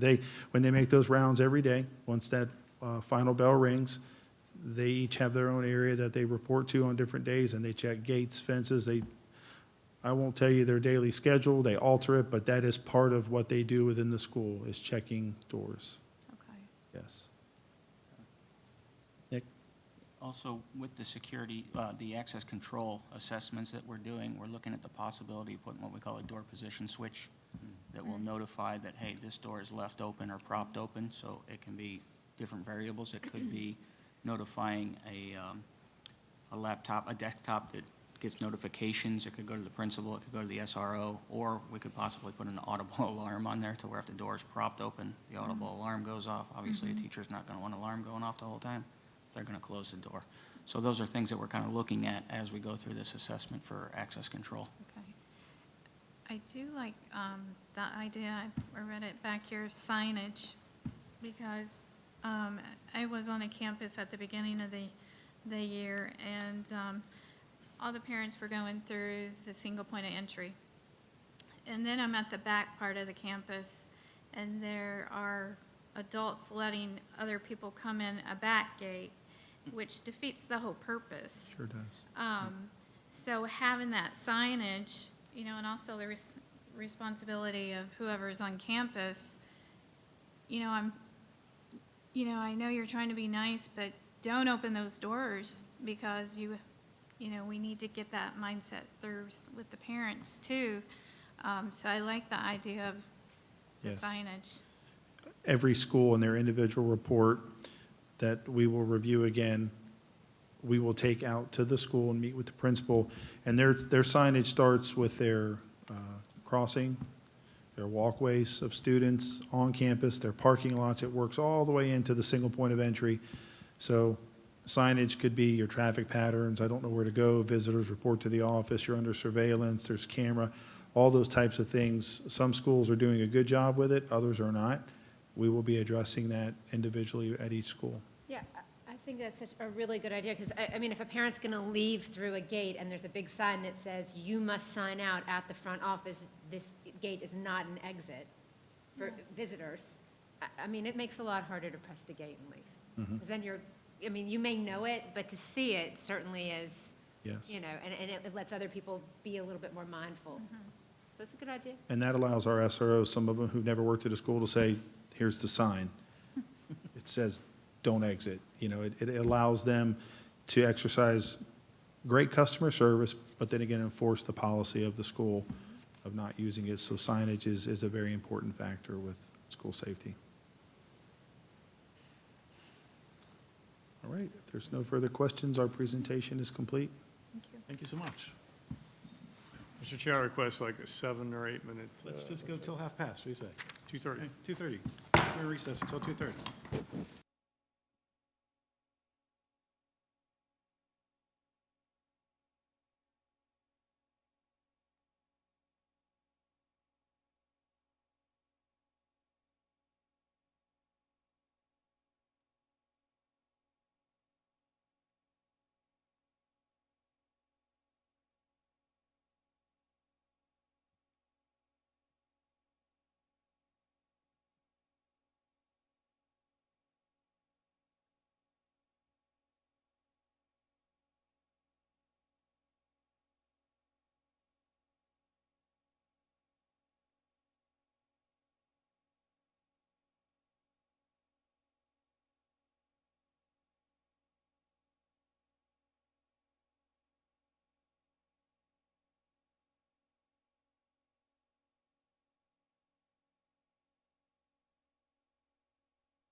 I reconvene this workshop. Dr. Rendell, you're recognized. Thank you, Mr. Chair. The second topic that we're going to cover today, that we're going to share information on, is Treasure Coast Technical College, a proposed Phase 2. The board knows, and many members of the audience should know, that earlier this year in August, we opened Treasure Coast Technical College. This is very similar to a vocational technical center that a lot of us grew up with in different parts of the country. This is a true post-secondary institution for adults in our community, but it is also a post-secondary institution for our high school students. They can access courses there and earn certificates and enter the workforce immediately upon graduation. Our adults can take courses there and enter the workforce immediately upon earning their certificates. Treasure Coast Technical College Phase 1 has been a success so far, and so we thought we would talk a little bit about Phase 2. The board may recall at previous workshops, we had already kind of had in our mind a Phase 1 and a Phase 2, and so we just want to kind of revisit Phase 2 and give you an idea of what that might look like. So Christy Shields, the principal of Treasure Coast Technical College, and Nick Wessenberger, the director of our facilities, are going to go through the presentation. So, Good afternoon, school board members and Dr. Rendell. As Dr. Rendell stated, we are here to provide you information on a potential Phase 2 for Treasure Coast Technical College. But first, I'd like to bring you up to speed on the progress of Phase 1. As you are aware, we have successfully relocated the campus to the new site, or what was formerly Alternative Center for Education.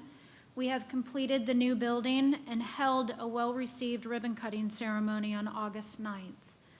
This was a great day for the school, as we had several local dignitaries in attendance, as well as a number of organizations, representatives from local organizations who also attended. Another component of Phase 1 was to expand program offerings and incorporate high school dual enrollment opportunities. Both the nursing assistant and phlebotomy program have started with both adults and dual enrollment students, and I'm happy to report that the welding program, our newest program, has also begun with both adult and high school students. I asked the dual enrollment students if they would share with me a quote about their experience so far at Treasure Coast Technical College. So if you will indulge me for a moment, I'd like to share with you some of the things that they wrote. This is pertaining to the welding program. My experience at Treasure Coast Technical College has been really good. Brian is a really nice guy and is teaching us a lot on how to be a good welder and working in the trades. And that's Colby Nunez. Phenomenal, best hands-on experience ever. Kyle Riggins. My experience at Treasure Coast Technical College has been very good. I have learned a lot in the last month. I am looking forward to the next 8 months. There are a lot of opportunities in this field, and I enjoy it a lot. Delvante Crawford. So those are a few of the welding. I'm going to share a few of the health science quotes. This dual enrollment program has been really informative and beneficial for both my in-school life and my career. It has enabled me to go for my certification while still finishing up my senior year, so it's like killing 2 birds with 1 stone.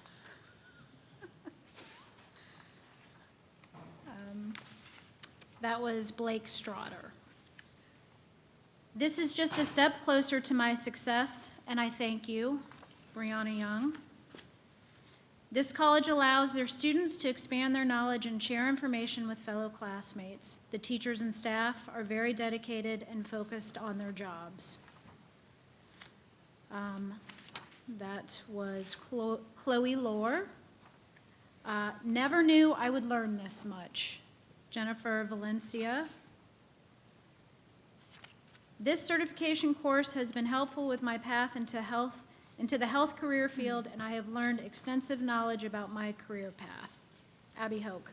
And I have some others as well, but I just wanted to share with you their thoughts on their experiences so far. So as you can tell, I think they're pretty excited about this opportunity at the college. In planning for Phase 2, I researched potential programs that could be offered. Generally, when I research programs, I look to the Regional Demand Occupations List, which is developed by the Florida Department of Economic Opportunity and Career Source. So the following programs that I'm going to talk about would train individuals for careers that are on that list. Advanced Manufacturing and Production Technology. This is a 600-hour program. Students are learning about automation technology, manufacturing processes and production, engineering and general robotics. And this could be offered in a dual enrollment format as well. Administrative Office Specialists, which can have a legal or a medical track. This is a 1,050-hour program. Students look at the use of technology in the performance of office procedure tasks, the production of quality work in an efficient manner, and use advanced features of business software applications. Dental assisting, which is 1,230 hours. I think we're all pretty familiar with what a dental assistant does, but it's dental, office and patient management, basic dental laboratory procedures, dental and general anatomy, dental terminology, chairside assisting, dental office emergencies, et cetera. It covers several things that may take place in a dental office setting. Next, early childhood education, which is a 600-hour program, and that could also be open for dual enrollment. And this covers elements of the early childhood education industry to include planning and management, health, safety, and developmentally appropriate practices for children birth through age 8. Electric power line installer and repair. This is a 1,500-hour course. The content includes, but is not limited to application of electronic principles, climbing poles, and operating equipment. And then finally, surgical technology, which is 1,330 hours, and this covers anatomy, physiology, microbiology, aseptic techniques, patient care procedures, surgical technology procedures, and use and care of equipment and supplies. So those are some of the programs that I have looked at that could potentially be offered if we were to go forward with a phase 2. All of the programs incorporate higher order reasoning and problem-solving skills, work attitudes, general employability skills, technical skills, and occupation-specific skills. Mrs. Justice. Are they all dual enrollment courses? Advanced Manufacturing Production Technology, Administrative Office Specialist, and Early Childhood Education could be offered in a dual enrollment format.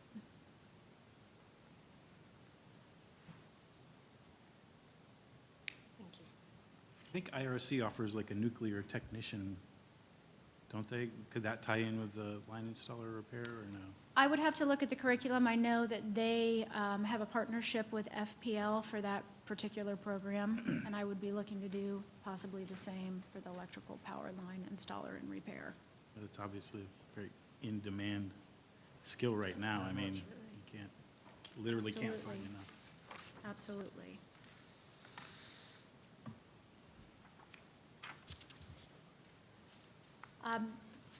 This slide covers the conceptual design of the Phase 2, and I'm going to turn that over to Nick to share information with you about that. Good afternoon. So again, this is very conceptual. This is something that was kind of brought up when we started Phase 1, that we thought maybe we might just put something on the plan just to look at a possible Phase 2, and this is exactly what that is. Again, until we figure out what programs we're going to put into this building, we won't have an exact cost, but the total conceptual project cost, if you can see at the bottom, is around $2.3 to $2.5 million. I would expect that if we look to do dental assisting and some of these more lab type things, your FF&E numbers are probably going to creep up a little bit more than what you see there.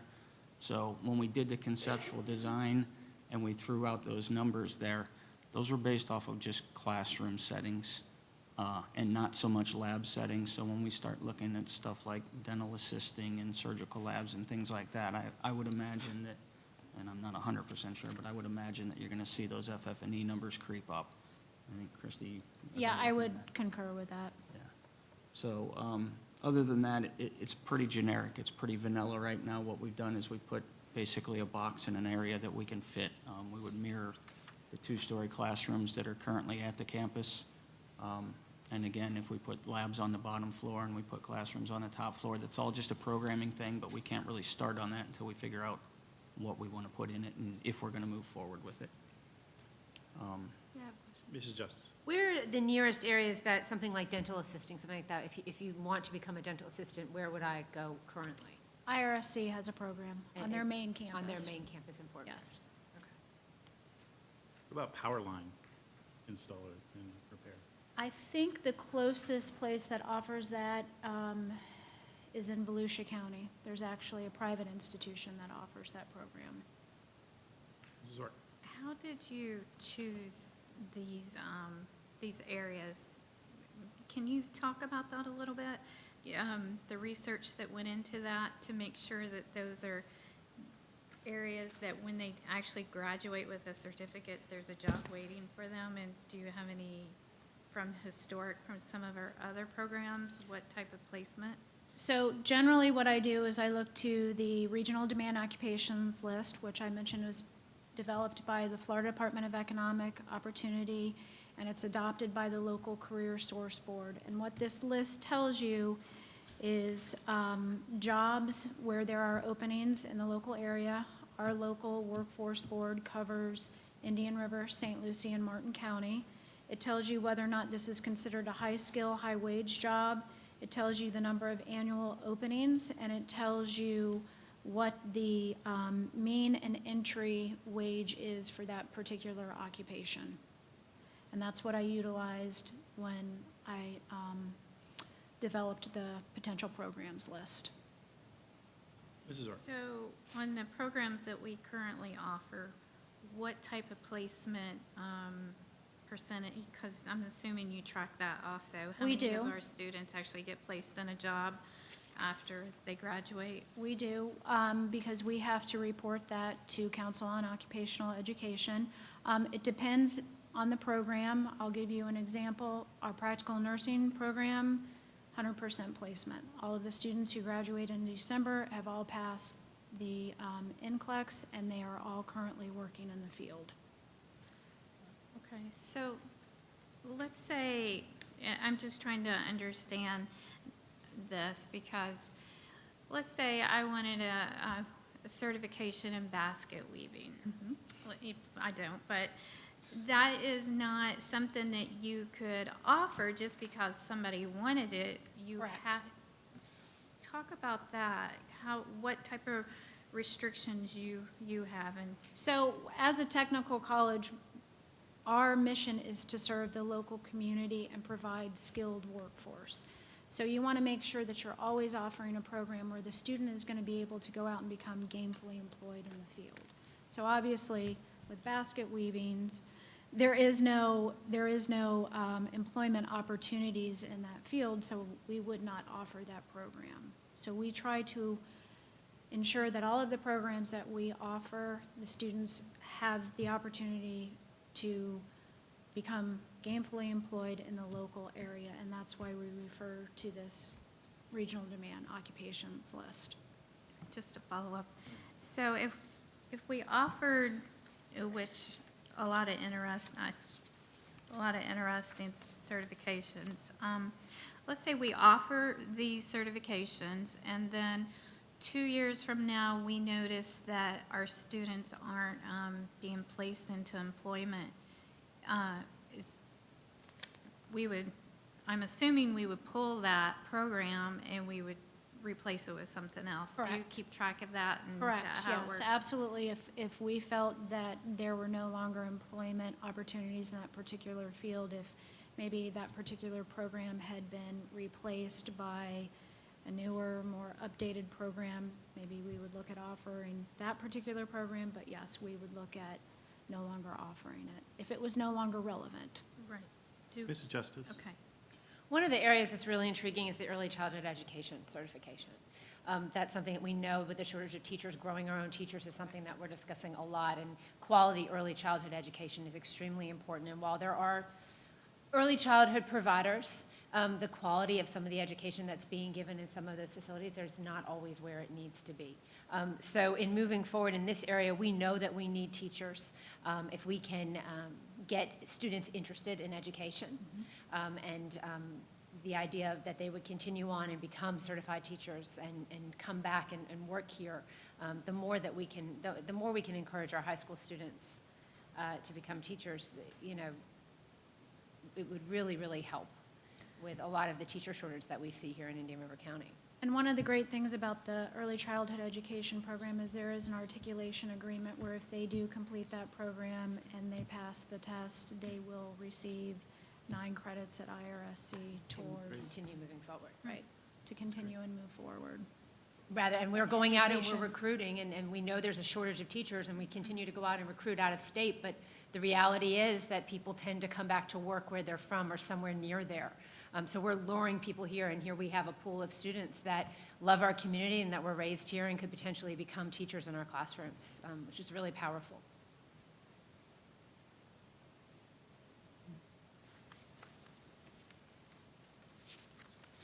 While we have the slide up for the conceptual design, I just want to make sure those in the audience that are watching understand the design page up there. The purple box is what we're talking about. That would be the building for Phase 2.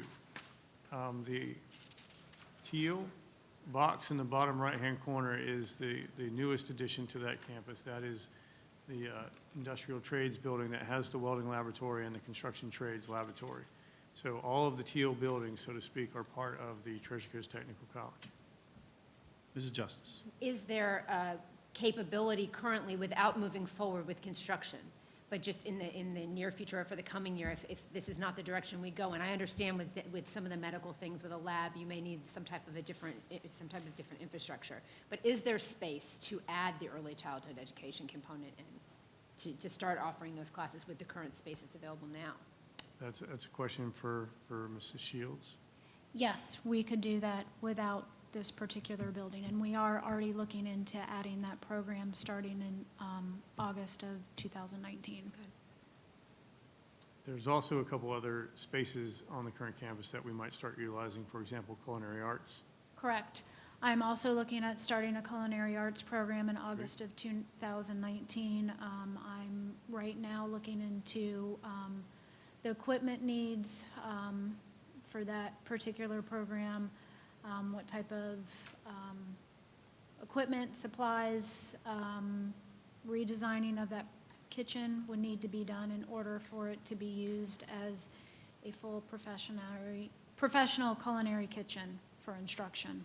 One of the fantastic mentoring programs we've seen, or work placement programs we've seen, is with our automotive programs, the vocational programs that you have currently in place, that we've seen mechanics going through the program and then actually going and working and being employed at dealerships here in Indian River County. And I would imagine with hospitality being such a big part of Indian River County commerce, and that, what an amazing new, and I know we do a little bit of it now, but I think that there's a lot of potential for that to be expanded. Oh, That's exciting. absolutely. Absolutely, and it's on the regional demand occupation list, head chefs and cooks.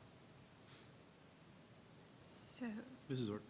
looking at the rendering, so the new space that we just completed, that looks like it was 4,000 square foot. And then the new building we're looking at, it looks like it's 8,000 square foot, and it's 2-story. Correct. And the price difference, not only is it the square footage, but I'm assuming because we had to reconfigure and redesign some of the other rooms at the building? That's right. Yes, that's correct. Okay. Yeah. And to be quite honest, with the tariffs and everything that's going on, the prices have increased right now with steel, so. Maybe it's time to go back to wood studs. Oh, we can. That's- Actually, some buildings, we can opt into some on interior partitions for wood, but I don't know if that's what you want to do. So all in, we're looking at 2.3 to 2.5, and that's with books, equipment? That is a preliminary figure, yes, a rough figure. We're looking at 2.3 to 2.5, but as I stated before, if we're going to start doing dental labs and things like that, I would anticipate the number for FF&E to jump up a little bit. So we could creep up a little bit more. And that FF&E doesn't include curriculum and things like that. That's literally just equipping out like a surgical Right. lab. Furnishers and equipment, Yeah. furnishings and equipment. Has there been any thought or exploration to the concept of partnering with the Cleveland Clinic for outfitting the surgical labs and FP&L for the labs, or the linesman labs? Not that they would be required, not that students would be obligated to work in those, but if they have even excess materials that they could use to equip those labs, or even like naming rights on the building, like they have the turtle exhibit down there, the FP&L turtle exhibit. I would love to have them both as business partners. Well, they have very robust marketing and government relations departments that I think that may be productive to have conversations with those folks. So, and it's not limited to those industries. As you pointed out, there are employers who want this and may actually have resources dedicated to fostering relationships like these, especially those that are for-profit. They would have an opportunity to offset some of their profits by donating, ideally, to something like this. So I think those are opportunities worth exploring. Like Harris for manufacturing and engineering and robotics, DRS. I don't know if they're still up there anymore. Raytheon is. And I know that they've written significant grants to our friends in Brevard to foster these types of programs. So I think, and I've said this numerous times, one of the greatest injustices for Indian River County is that we always, as a government agency, seem to be lumped to the south, whereas the opportunity lives to the north in a lot of respects. We're always combined with, for planning purposes, with St. Lucie, Martin, and Okeechobee, whereas a lot of the careers of the future are literally just 5 miles north of the county line here. So I think that exploring those opportunities is one great way to offset a number of these costs. And then the second being, the state and every politician campaigning these days seems to be thumping this. Go ahead and get out the checkbook. Make it so. Get an allocation in the state budget if you have to. But I think that obviously the demand is here, the support needs to be here as well, and whether, where those sources derive is really the question. Well, I think one of the things that I continue to come back to was the excitement with the ribbon cutting with the technical center, Absolutely. the technical college, and seeing the support the community has continuously given through the millage. That community support and the millage being a part of, it was training teachers in technology, but that, that funding for these types of ventures, and the community continues to be very supportive of vocational opportunities for our students expanding. Yes. Mrs. Orr. Can we talk about funding for a moment? Yes. Explain the 0.5 millage. So we would be able to use a portion of that to actually pay for this, is that correct? Correct. You may recall that 2 years ago when we went out and started talking to the public about renewing the discretionary property tax millage and reducing that from the 0.6 mils to 0.5, the 0.6 had been based on an ask for teachers, technology, and textbooks. And we didn't feel we needed the additional funding for textbooks because the state had started reallocating instructional materials or textbook money. They had, a couple years prior to that, had stopped. And so when we went out and asked for the renewal at a 0.5 rate, it was for teachers, technology, and training, vocational training, career and technology programs, and that kind of thing. At the high school level, at the post-secondary level, anywhere that we offer post-secondary, or anywhere that we offer vocational technical training. So when we opened phase 1 of Treasure Coast Technical College, we outfitted the industrial trades building with equipment from, paid for by the discretionary property tax millage. Remember, it was a little over $500,000 that came from the discretionary property tax millage proceeds to fund the equipment in that building.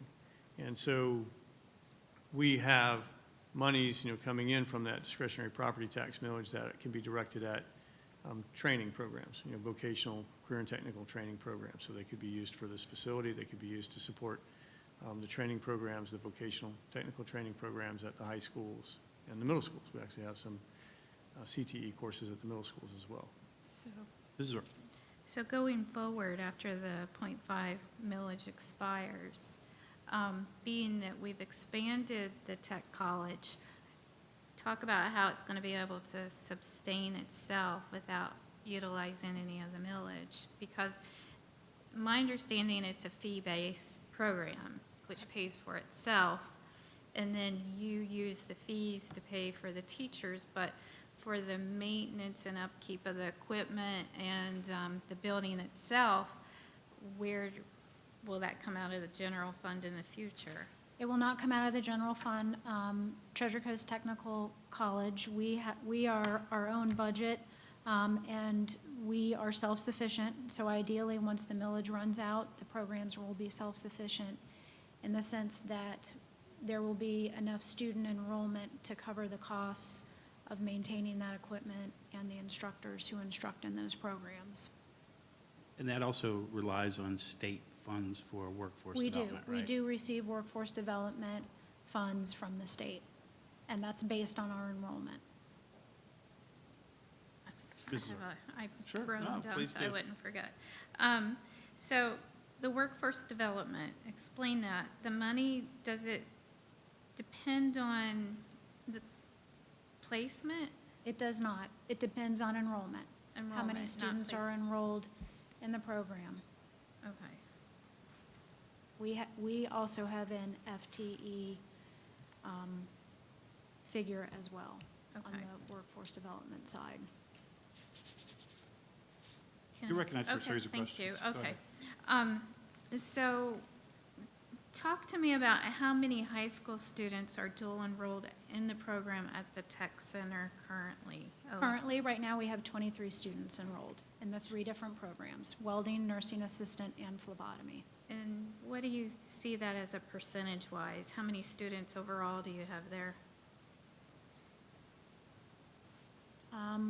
Right now, I believe we have in the neighborhood of 300 students enrolled, but that also includes our other programs as well as GED and ESOL.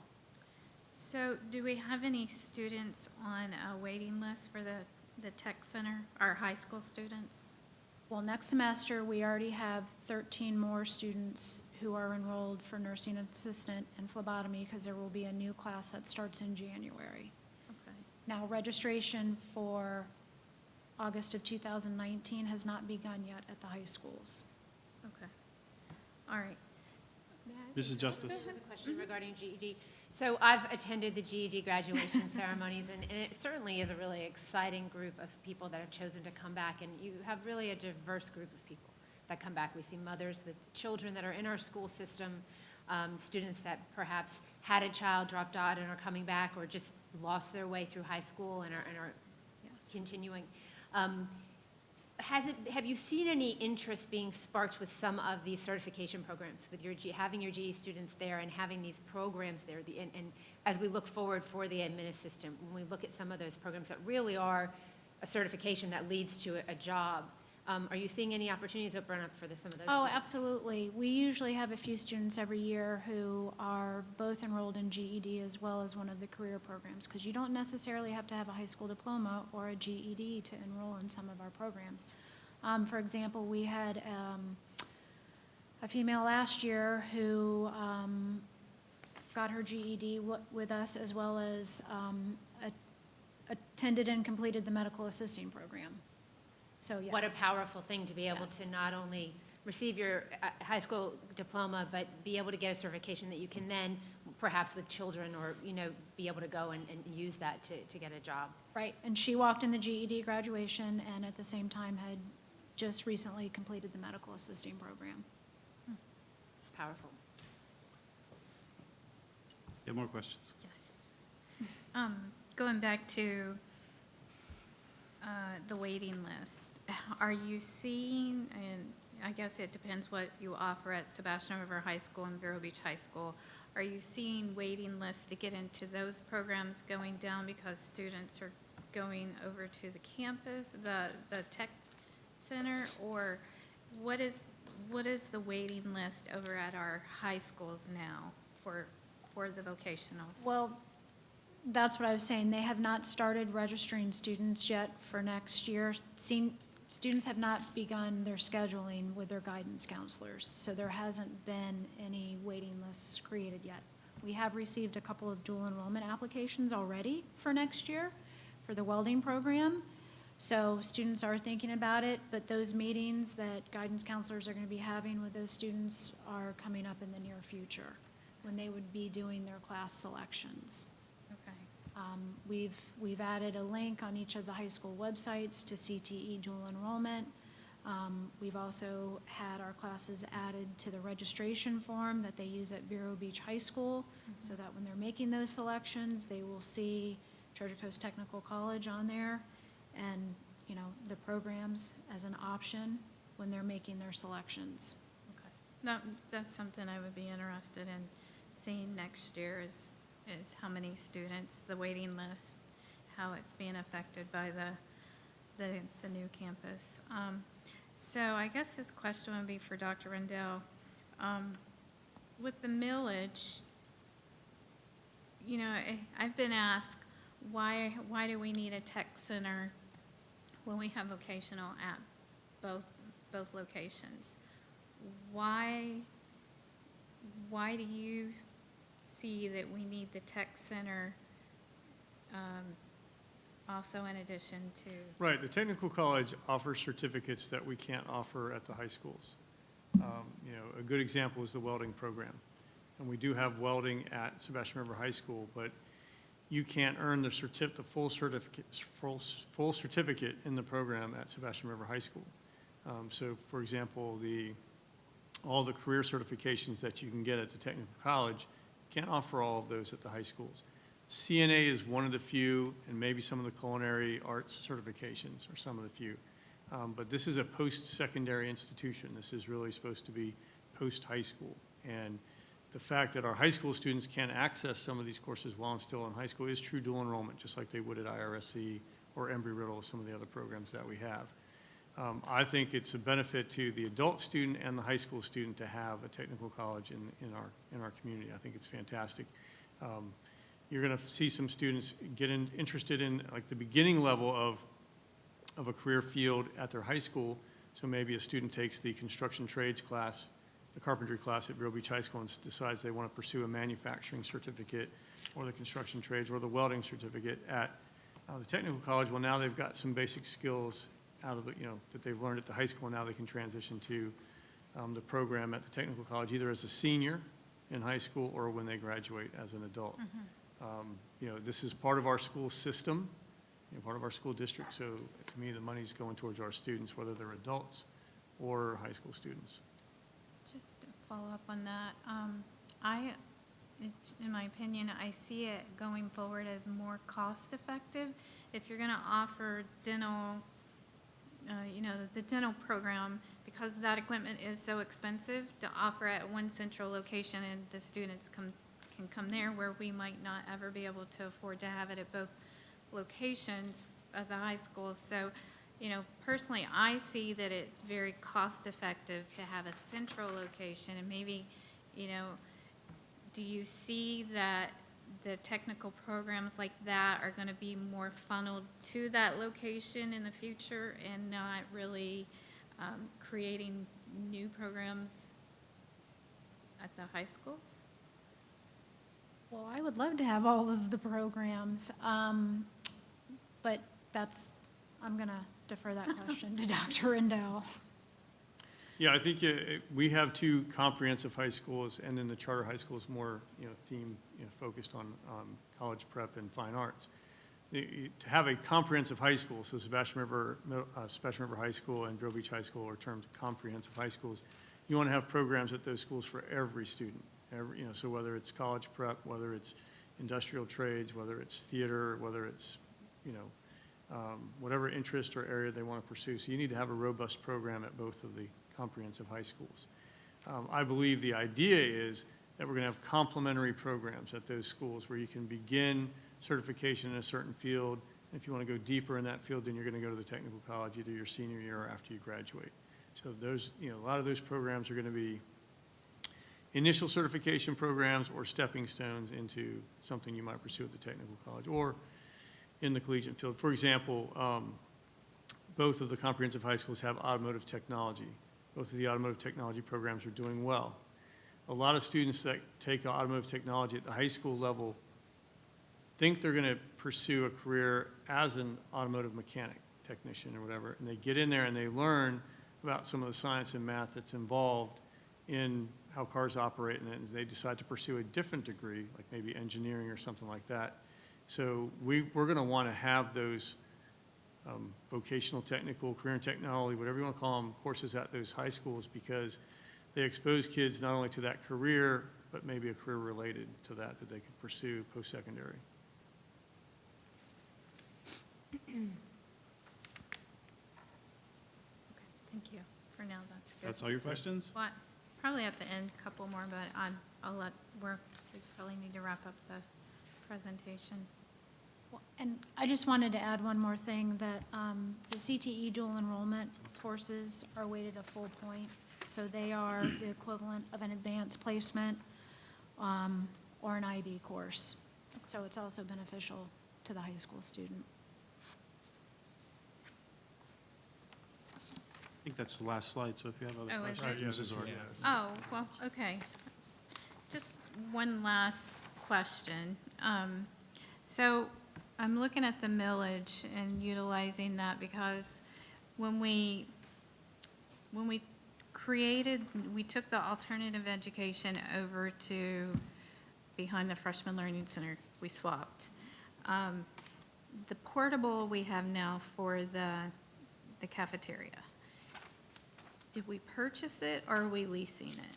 It's a leased portable, leased modular, and it's not just a cafeteria, it's the whole administrative suite, all of the offices, the front office reception area, and everything's all in that one building. The building to the north of the string of portables we could not use for student space, so that's why we needed that modular building at the south end of the campus. So it's leased, and Nick can give us the cost for that.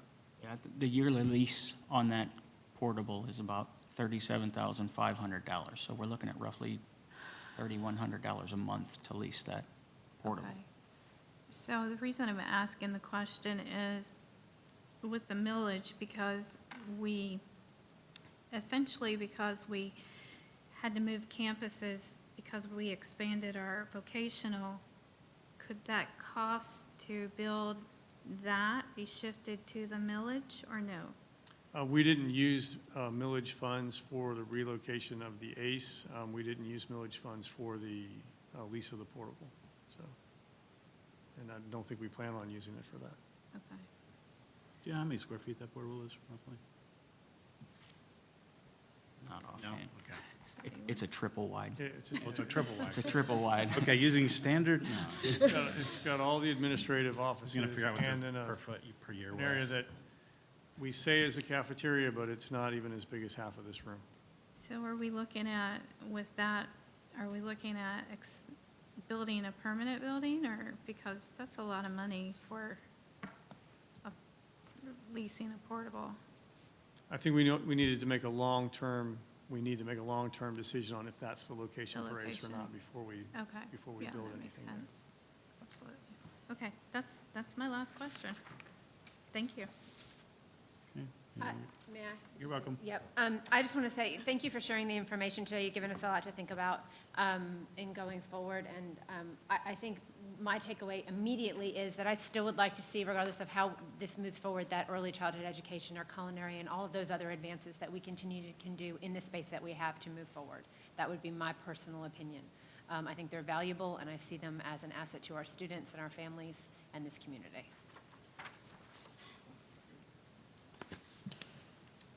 Okay. I did have one question for Dr. Rendell. When I was looking at the budget, I noticed that like of the 0.5 mils, only about 10% was going towards these types of programs. Correct. Is there any way to ramp that up? Because I know we had, and the reason was because we had significant technical needs, technology needs in those early years. And this time around, it seems, In the first one, in the .6 mils, it was dedicated, I think, .32 or something like that, or 32% of it was to go to technology. So we have flexibility in the .5, in this discretionary taxation millage. Is there any interest, or would it be required that we use more than 10% this time in order to fund a phase two, or is that possible, or are those resources dedicated elsewhere? Anything is possible. The discretionary property tax millage revenues are split into those three areas after we take the portion out for the charter schools. They Right, get right. a prorated share. And then we, in order of priority, we fund the 31 teaching positions that are in there, so we pay for them no matter how much that costs. And then the remaining funds were split between, in the past, technology and textbooks. And the textbook cost was kind of whatever was left over after the .32, whatever was for technology, because that was kind of a funding stream that we had dedicated, the district had dedicated previously. So when we first started to divide up the .5, we kind of kept along those same percentages. Okay. There is nothing written in stone anywhere that says the board has to direct that much towards technology versus technical training.